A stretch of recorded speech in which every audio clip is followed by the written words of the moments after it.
Olá, pessoal, tudo bem? Meu nome é Rafaela Silvéria, eu sou nutricionista e fundadora do GEM, Grupo de Estudo em Nutrição. Nesse vídeo aqui, a gente vai conversar um pouco em relação à influência da alimentação no ritmo circadiano. Então, entender toda essa parte do que é esse ritmo circadiano, quais são os fatores ambientais que podem afetar nossa ritmicidade e o quanto que a alimentação também pode influenciar nesse caso.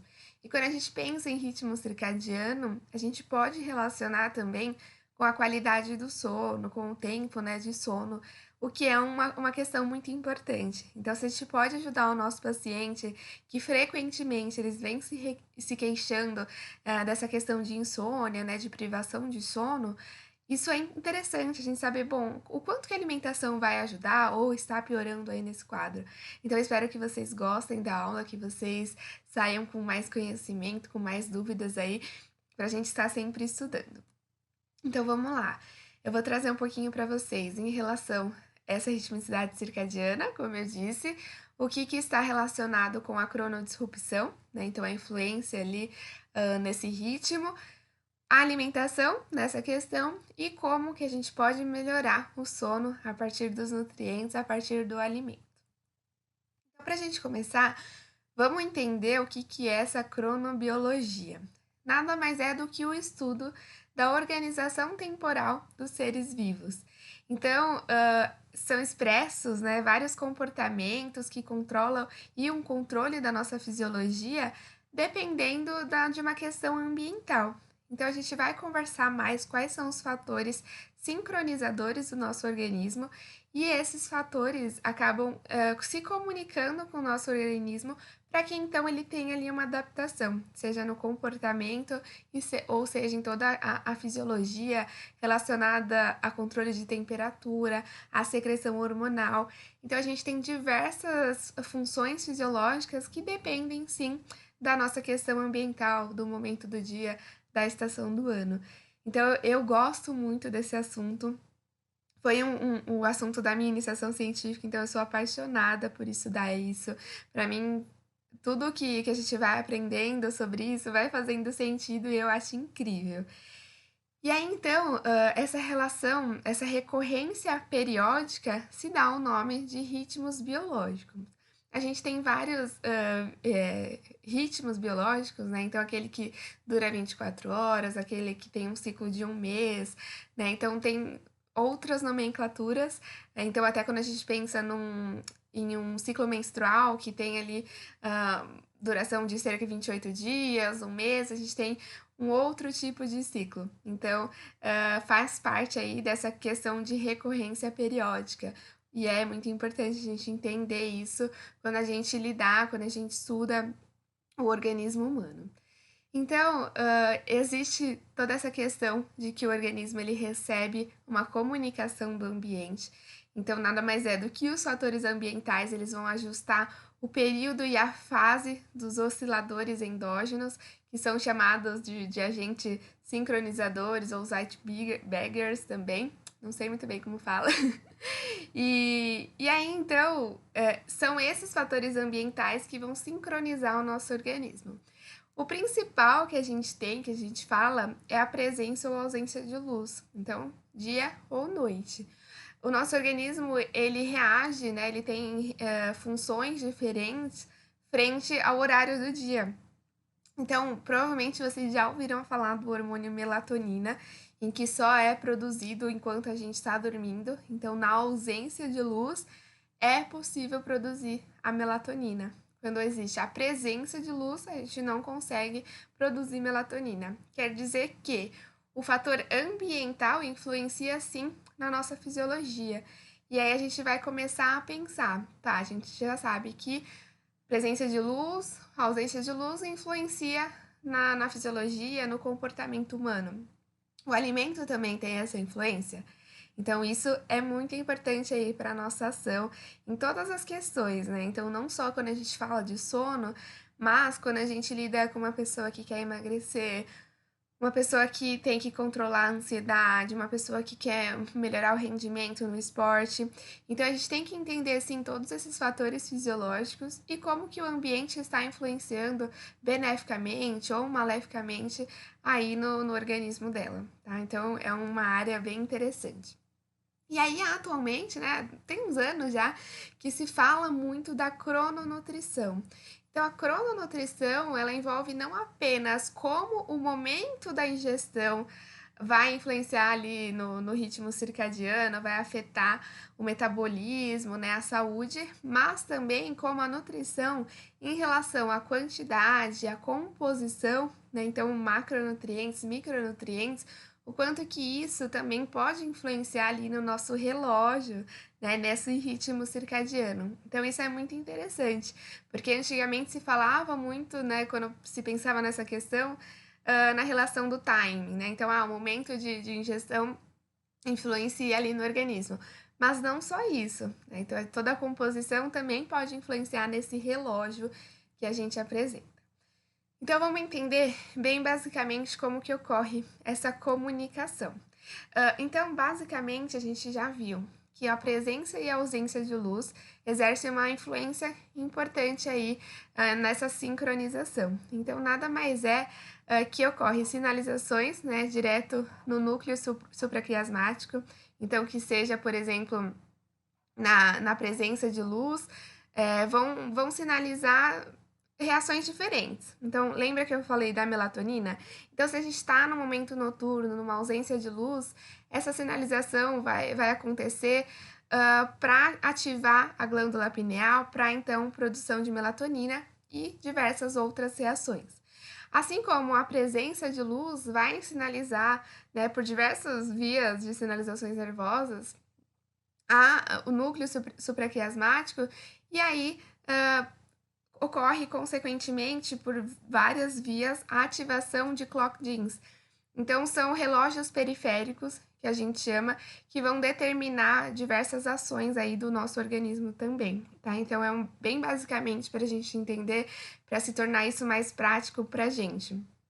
Então, a gente tem até essa imagem que é bastante interessante, em que ocorrem ações diferentes em diversos tecidos no nosso organismo. Então, tem toda essa questão de temporalização, né? É sincronizado. A gente tem esse relógio central, que é considerado o núcleo supraquiasmático, que é o grande sincronizador no nosso organismo, e os relógios periféricos, em que estão em todos os tecidos, né? Para realmente adaptar aí uma função fisiológica. Então, por exemplo, no momento do dia, a gente tem predominância em ações, por exemplo, na captação de ácidos graxos, no metabolismo glicolítico, na lipogênese. Então, a gente tem algumas reações que geralmente é o contrário do que acontece ali à noite, né? Então, à noite ocorre predominantemente a oxidação, né? Um metabolismo mais oxidativo, catabolismo de lipídios, né? Então, a gente tem geralmente aí uma outra questão. Até porque se a gente for pensar, no momento noturno é em que, teoricamente, deveria acontecer um momento de jejum, né, um momento não alimentado, em que se torna necessária até mesmo a utilização das reservas energéticas. Então, entra nessa questão, o metabolismo ele vai se adaptar frente a essa relação ambiental, dia ou noite. Então, a gente viu que o relógio central, ele regula o corpo humano para o ciclo sono, vigília e os ritmos de secreção hormonal e comportamento alimentar. Que a gente viu também a questão de secreção de melatonina, ou até mesmo no dia a gente tem predominância de cortisol, então determina também essa secreção hormonal. Assim como os relógios periféricos preparam o corpo para os períodos dia e noite e jejum alimentado. Então, como que vai influenciar a ação ali de cada tecido, que está envolvido, obviamente, com secreção hormonal e diversas outras reações. E aí, a gente tem outras funções, então, resumindo lá o que eu disse, por exemplo, a gente tem a influência aqui da luz, né, pela retina, por células fotossensíveis aqui, E aí, então, a ativação do núcleo supraquiasmático, que leva toda uma sinalização, uma ativação para a glândula cervical superior. E aí, nesse momento, a gente tem ativação, né, regulação da temperatura, então a termorregulação, a gente tem toda essa sinalização. Metabolismo, então a gente já viu alguns pontos, a gente vai ver alguns estudos a mais. Além disso, controle da atividade, do movimento e da secreção hormonal. Assim como na ausência de luz, a gente ativa então essa produção de melatonina.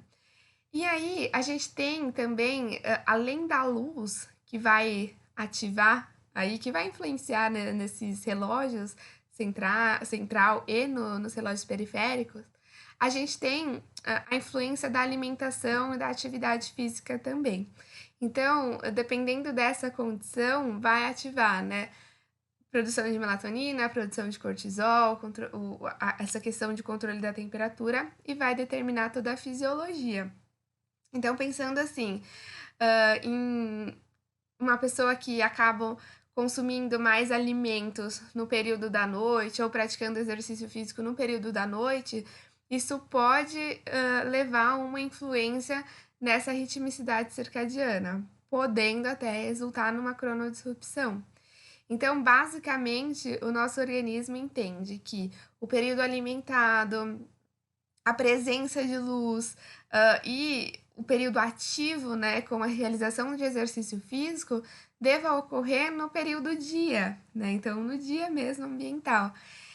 E aí, quando é noite, é um momento para relaxar, né, então em que ocorrem outras, reações, né, outras, funções fisiológicas, que é de fato o momento repouso.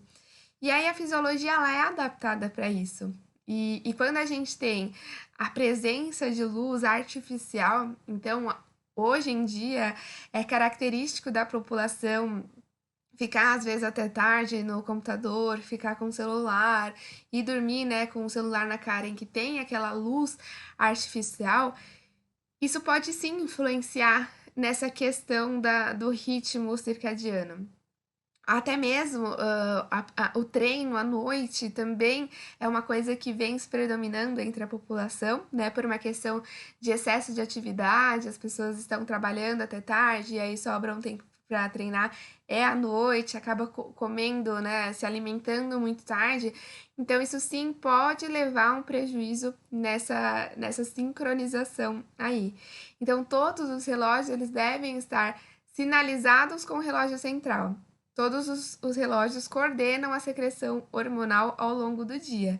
Então, se a gente exerce ali uma influência, né, dentro desses fatores que não é esperado para a nossa fisiologia, pode ter sim consequências aí no nosso organismo.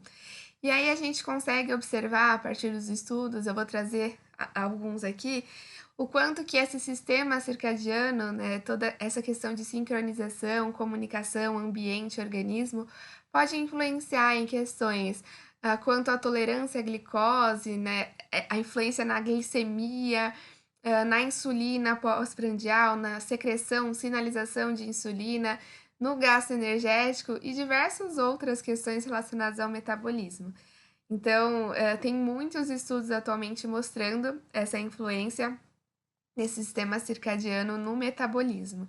E vale a gente sim considerar isso, porque são várias questões envolvidas tanto no controle de peso, no controle, né, na prevenção de doenças crônicas não transmissíveis.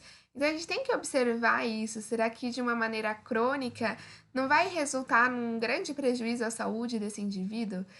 Então, se a gente começa a observar a característica da população em que está, assim, trabalhando cada vez mais, em que está com o celular na mão, com o computador, né, sempre com a presença, o excesso, né, dessa luz artificial, consumindo alimentos muito tarde da noite ou até mesmo um excesso nesse consumo, de uma maneira crônica, isso pode sim prejudicar, pode ser com que acontecer, que essas pessoas tenham sim um aparecimento de mais doenças crônicas, né, que é o que a gente consegue observar com essa alteração do metabolismo. Então vamos ver alguns estudos em que trazem essa influência da alimentação no ciclo circadiano. E aí tem até aquela frase que é comum, né? E a gente vai ver se isso de fato faz sentido frente a alguns estudos que a gente pode observar. Que é a frase: tome o café da manhã como um rei, almoce como um príncipe e jante como um mendigo. Então, assim, uma frase às vezes até um pouco puxada, mas entra nessa questão de que, conforme vai anoitecendo, a alimentação ela deve, ter uma atenção, né, de não seria interessante para essa questão do ritmo circadiano consumir grande quantidade de alimento. Então, seria predominante, né, seria melhor, com que a maior quantidade de alimento ficasse no período diurno, como diz aqui o café da manhã. Então, vamos observar se isso sim faz sentido. Bom, então esse estudo aqui, foi um estudo muito interessante. Eles compararam a tolerância à glicose, no momento diurno e noturno, frente a uma constante estímulo ali de glicose. Então, eles receberam glicose por 30 horas e foram então dosando a glicemia e a insulina. Se eles receberam a mesma quantidade, né, ao longo das 24 horas, não teve mudança nessa, nessa glicose que eles estavam recebendo por infusão, teoricamente, a gente pensar, tá recebendo glicose ali na mesma quantidade, no mesmo ritmo, será que vai influenciar a glicemia em algum momento do dia?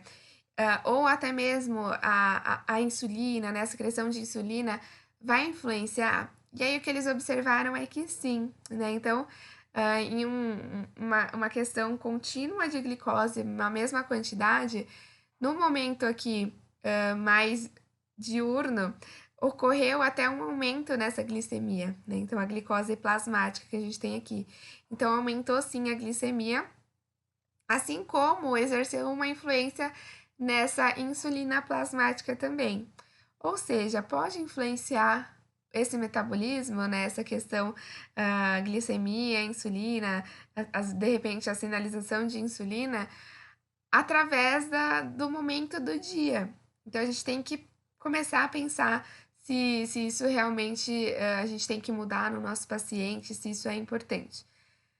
Além disso, tem até diversos estudos que mostram que a composição do leite materno ele altera também ao passar do dia, ao decorrer das 24 horas.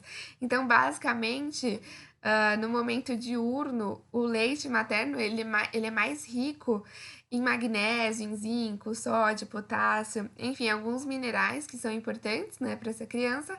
E no momento diurno é mais rico em gordura.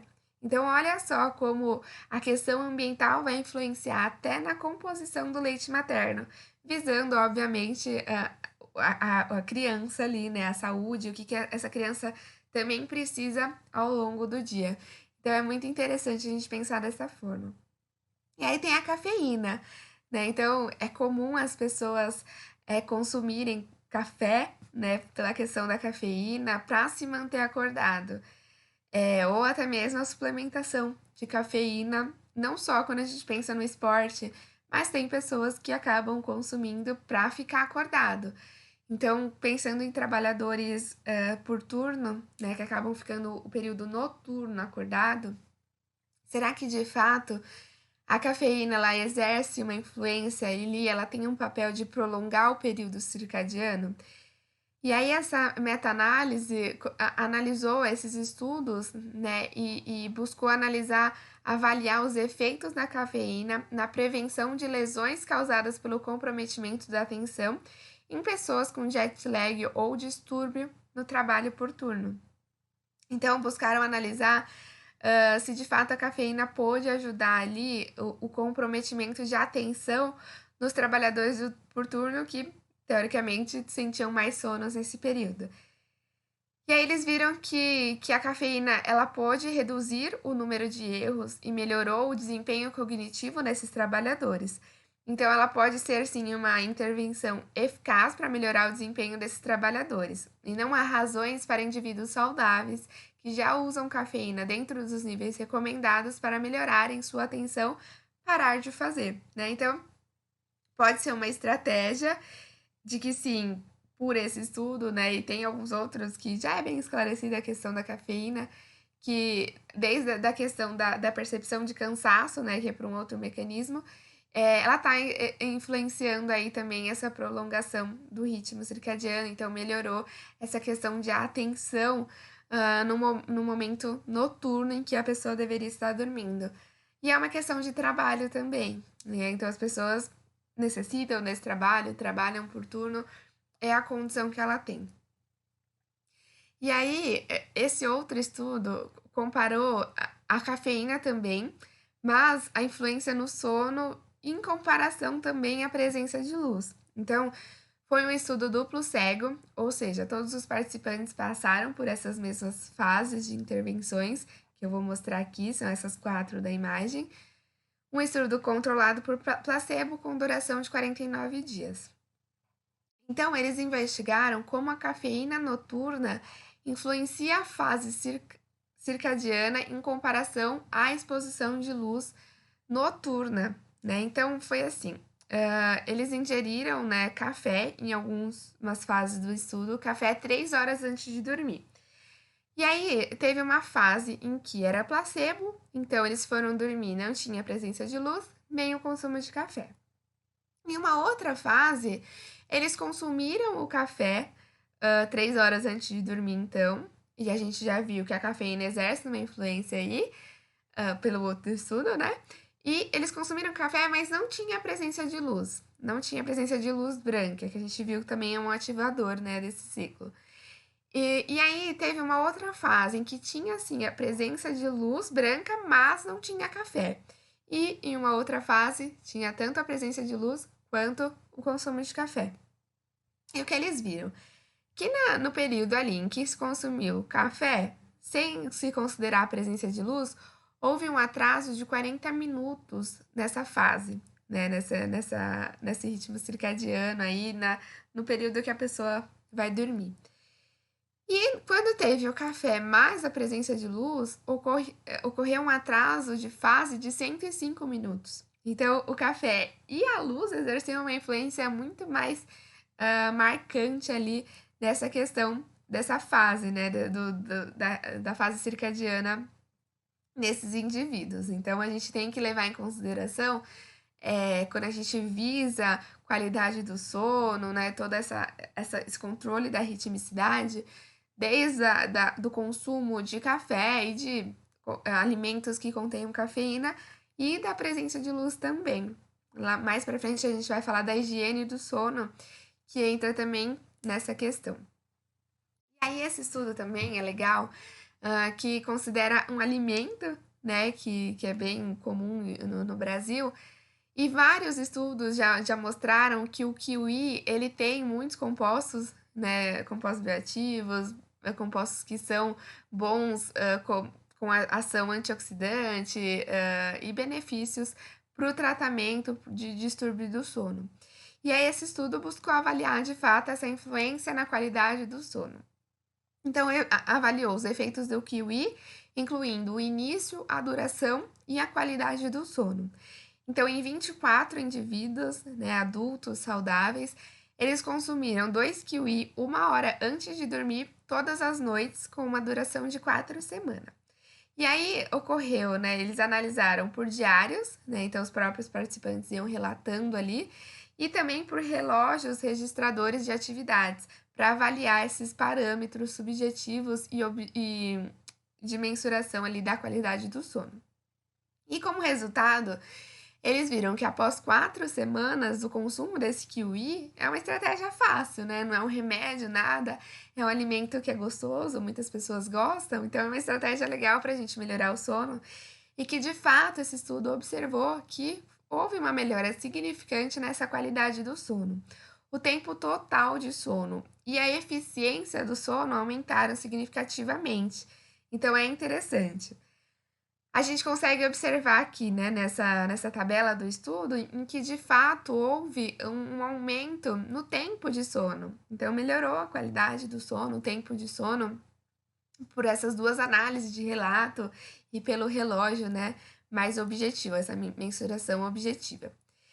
E aí tem esse estudo também que considera alimento, foi um estudo crossover, com washout de uma semana.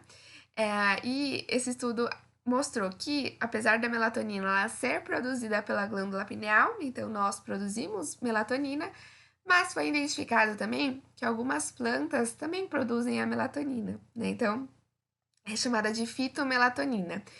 E a melatonina, não só da planta, né?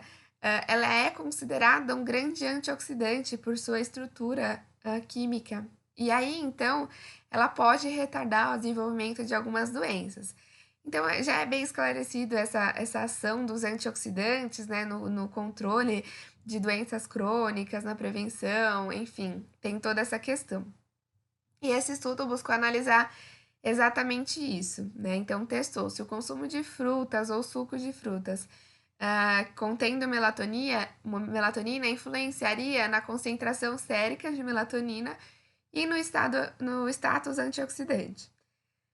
Então, foi um estudo feito com 12 homens saudáveis e eles analisaram com alguns experimentos esse nível, essa capacidade antioxidante dos alimentos. Então, consideraram o suco extraído de 1 quilo de laranja ou abacaxi, foi um estudo washout, né? Então, consumiram todos esses alimentos, o abacaxi ou 2 bananas inteiras, 30 minutos após o café da manhã padronizado. E o que eles viram é que sim, os níveis de melatoninas foram observados 120 minutos após o consumo dessas frutas, e apresentaram dentro da faixa de normalidade fisiológica, né? Então, isso é importante também. A gente sabe que vários suplementos, as pessoas suplementam melatonina em uma dose, de repente, que não tem recomendação médica e que é muito acima da normalidade fisiológica. Então, o alimento ele nunca vai fazer isso, né? Então, isso é importante a gente saber. E que houve sim, a gente consegue observar no gráfico que houve esse aumento da melatonina, né, dessa concentração de melatonina plasmática, e além disso, uma capacidade antioxidante. Então, através desses experimentos aqui que analisam essa ação antioxidante, essa capacidade antioxidante, esse consumo dessas frutas foi benéfico. Então, como conclusão, nesse estudo, que o consumo das frutas tropicais aumenta as concentrações séricas de melatonina e a capacidade antioxidante de voluntários saudáveis. Esse estudo não observou em relação ao sono, né? Então seria interessante até a gente saber se esse aumento da melatonina poderia influenciar na qualidade do sono. Ele foi consumido no período diurno, né, após o café da manhã, mas de repente seria interessante a gente saber se consumir esses alimentos, né, relatados, poderia melhorar ali o sono. E aí a gente vai falar também sobre essa questão do horário, né? Será que o momento que a gente consome os alimentos, as refeições, também tem uma influência ali no nosso organismo? Então vamos lá. Esse estudo aqui, ele teve essa questão de que será que mais calorias em qual período do dia poderia ser melhor ou pior, né, para o nosso organismo. Então foi comparada uma dieta de perda de peso com alta ingestão de calorias durante o café da manhã e comparado então com uma dieta com alta ingestão de calorias no jantar. Então, basicamente, a composição diária era a mesma, né? O que mudou foi a distribuição de calorias no café da manhã e no jantar. Então, foi um estudo feito com 93 mulheres obesas com síndrome metabólica. Então, tem diversos outros fatores associados, né? Não só o acúmulo de gordura. E um estudo com 12 semanas. Então, a gente tem aqui, né, o grupo que recebeu café da manhã mais rico em calorias, 700 calorias, né, o almoço 500 calorias e o jantar com menos calorias, 200 calorias. E aí, o outro grupo de distribuição calórica com maior calorias, né, no jantar. Então, basicamente, trocou aqui café da manhã, jantar. E a gente vai ver se houve uma influência nesse controle do peso, em todos esses indicadores da síndrome metabólica. E eu vou mostrar os gráficos, né? Mas o que eles viram que o café da manhã de alto teor calórico, com ingestão reduzida no jantar, foi benéfico, e é assim uma alternativa para esse manejo do peso e da síndrome metabólica. Então, esse estudo foi interessante, mostrando que é a mesma distribuição calórica considerando o dia. A composição também foi a mesma, foi uma dieta padronizada. E o simples fato de mudar a caloria de manhã e no jantar, houve aí uma influência. Que influência foi essa? Então, na perda de peso, a gente consegue observar aqui em azul foi o grupo que consumiu mais calorias de manhã e menos à noite, né, no jantar. Então, esse grupo perdeu mais peso. Foi significativamente menos, mais peso que ele perdeu em relação ao grupo que consumiu mais calorias à noite. Além disso, a circunferência também, a cintura teve uma influência, né? Então, a gente consegue ver aqui, ó, que o grupo Breakfast, né, consumiu mais calorias de manhã e menos à noite, teve uma redução aí nessa circunferência em comparação ao outro grupo. Além disso, a gente vê influência na glicemia, né, na insulina, o grupo que consumiu mais calorias de manhã teve uma menor glicemia ali, né, um controle, visando que são pessoas com síndrome metabólica, que provavelmente estava com descontrole aí nessa glicemia, assim como o controle dessa insulina. E aí a gente consegue observar aqui até mesmo a perda de peso. Então, para as pessoas que consumiram mais calorias no café da manhã e menos no jantar, perderam em torno de quase assim 9 quilos, né, de gordura, de peso, na verdade. E aí, o grupo que consumiu mais no jantar, mais calorias no jantar, acabou perdendo menos peso. Perdeu também, mas foi menos. E a gente consegue ver também aqui em relação a essa glicemia e até mesmo ao HOMA-IR. Então, o indicador de resistência à insulina foi melhor, né, em ambos os grupos por essa questão de uma dieta mais padronizada, foi uma dieta com restrição calórica, mas o momento do dia aqui, a ingestão das calorias no momento do dia também influenciou, teve um melhor controle para o grupo que consumiu mais calorias de manhã ao invés da noite. E aí, esse outro estudo, ele considerou 420 homens e mulheres obesas, então um estudo grande, com 20 semanas de acompanhamento, também com a mesma quantidade de calorias ingeridas, só que em momentos diferentes do dia. Então, o que aconteceu, né? Um grupo consumiu o almoço antes das 3 horas e o outro grupo após as 3 horas. Será que isso exerceu uma influência no peso, né? Na perda de peso dessas pessoas? E aí eles viram, né, o gasto total de energia e atividade física, eles consideraram a semelhança entre ambos os grupos para não ter essa influência também, né? De repente, a pessoa que faz mais exercício vai, obviamente, perder mais peso, né? Dependendo das condições. E aí, o que eles observaram aqui, ó, então, em azul, o grupo que consumiu o almoço antes das 3 e o grupo vermelho aqui consumiu o almoço depois das 3. Então, houve perda de peso em ambos, mas o que consumiu antes das 3 perdeu 2 quilos, 2,1 a mais do que o outro grupo. Então, esse timing, esse horário da refeição, né, desse almoço também pode exercer uma influência no controle do peso. Vamos falar agora um pouquinho do sono, como que a gente pode restabelecer, né, esse ritmo circadiano. Então, a gente consegue observar a influência de alguns nutrientes na qualidade do sono. Então, quando a gente pensa até na produção de melatonina, a gente depende aqui do triptofano, né? Então, o triptofano, ele participa da via da produção de serotonina e melatonina no momento noturno, na ausência de luz, igual a gente observou lá no começo.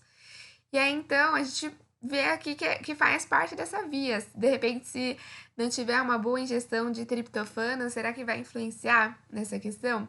Então, é uma estratégia também a gente fornecer alimentos que tenham mais triptofano para a pessoa que se queixa ali de uma menor qualidade do sono. E além disso, essas enzimas relacionadas aí a essa via de produção de serotonina, de melatonina, têm como cofatores vários nutrientes, né? Entre eles a vitamina B3, a vitamina B6, o magnésio. Então, quando a gente consegue pensar nessa via e identificar os nutrientes envolvidos nessa questão, a gente vai observar se de repente aquele paciente com uma queixa do sono, ele tem uma boa ingestão desses nutrientes, para então propiciar uma boa produção, desse hormônio, né, de toda essa via relacionada à qualidade do sono. Então a gente pode pensar, né, suprindo esses nutrientes, tem vários alimentos, então até mesmo oleaginosas, avelã, semente de abóbora acaba tendo bastante zinco, bastante magnésio, o próprio abacate tem B6, tem magnésio. Então a gente começa a pensar, transformar esses nutrientes importantes que a gente observou em alimento e o quanto que a gente pode ajustar ali a alimentação dessas pessoas. Então, isso é importante, até mesmo alimentos que contenham mais triptofano. Então, a gente pode trabalhar com a banana, com a aveia, com algumas oleaginosas também, o próprio cacau. Então, a gente pode testar, né? Será que se essa pessoa não consumir ali a última refeição com alimentos ricos nesses nutrientes que a gente viu, que participa dessa via de produção de melatonina, a gente pode observar se de fato ele melhora ali a qualidade do sono. A gente vai ver que tem outros pontos também, né, para isso. E aí esse estudo aqui é uma revisão e aí eles relacionaram a importância da higiene do sono, né, no desempenho do atleta também no esporte. Por quê? A privação de sono já é bem relatada, que afeta ali a ingestão e o apetite, né? Então, não só no esporte, população geral, né? Então, a gente pode ver se essa privação de sono não está refletindo na ingestão alimentar, se a pessoa ficar mais ansiosa, querer consumir muito mais alimentos, né? Na percepção de dor, na redução do desempenho. Então, no nosso atleta também, praticante de exercício físico, a gente tem que se atentar muito bem a esse sono, se ele tá dormindo bem. Isso está relacionado sim com o desempenho. Além disso, está relacionado com a alteração do humor, né? Com confusões de mais lento, menos preciso. Então, dependendo do esporte, isso também é muito importante. E como a gente viu em relação ao metabolismo, secreção hormonal, né? Então, está relacionado com a sensibilidade à glicose prejudicada, essa privação do sono, afeta a produção hormonal de H, cortisol e melatonina e aumenta as citocinas pró-inflamatórias. Então, olha só, a gente consegue observar grandes prejuízos aí nesse organismo, não só do atleta, mas de qualquer pessoa aí, até mesmo pode aumentar os riscos dessas doenças crônicas. E além da gente pensar em todos esses pontos, né, de presença, ausência de luz, dos nutrientes que a gente pode fornecer, do período de alimentação que pode influenciar nessa qualidade do sono, a gente vai recomendar diversas práticas para esse indivíduo, para ele de fato conseguir dormir melhor, ter uma boa qualidade do sono, né, dormir a noite toda e regular esse ritmo circadiano. Então, entra em questão, óbvio, da presença, da ausência de luz, de estar mais relaxado, evitar o estresse, né? Porque por uma questão de estresse aumenta cortisol, então tá fora do ritmo ali, né? Não é para aumentar o cortisol à noite, é para aumentar a melatonina. Então entra nessa questão também de controle do comportamento, da secreção hormonal. Então, é recomendado dentro dessa higiene do sono, rotinas rituais para essa pessoa dormir. Então, de repente, ter um horário fixo de dormir, ou até mesmo práticas em que acalme essa pessoa. Então, um banho mais morno, né? Uma leitura que faça com que essa pessoa consiga relaxar, até mesmo meditação seria interessante para essa pessoa. Pensar em horários também de acordar, horários fixos, né, para dentro de uma rotina, para essa pessoa também estabelecer esse ritmo, evitar o consumo de cafeína. De repente, se é uma pessoa que relata dormir mal e ela pratica exercício físico muito perto do horário de dormir, talvez seria uma estratégia legal recomendar a mudança do horário de treino. Às vezes, se a composição do alimento, o período da alimentação, se você observar que está influenciando na qualidade do sono, também vale a pena conversar, pensar em tudo isso, né? Então, é individual. Tem pessoas que treinam à noite e dormem super bem, super disposta durante o dia. Tem pessoas que não. Então, a gente vai exercer aí o nosso papel de realmente ajudar, de controlar todo esse ciclo. Então é isso, pessoal. Espero que vocês tenham gostado dessa aula. Se vocês gostaram, deixe um joinha aqui, comente se você gostou, se você tem alguma dúvida que eu vou te responder. Não se esqueça de se inscrever no nosso canal para você receber todos os nossos conteúdos das nossas aulas. E entre também no nosso canal do Telegram. Aqui embaixo tem um link. Dá para você baixar no seu celular o aplicativo do Telegram e entrar no nosso canal, que lá eu vou enviar todos esses estudos para vocês conseguirem estudar mais a fundo, tá bom? Um beijo e até o próximo vídeo.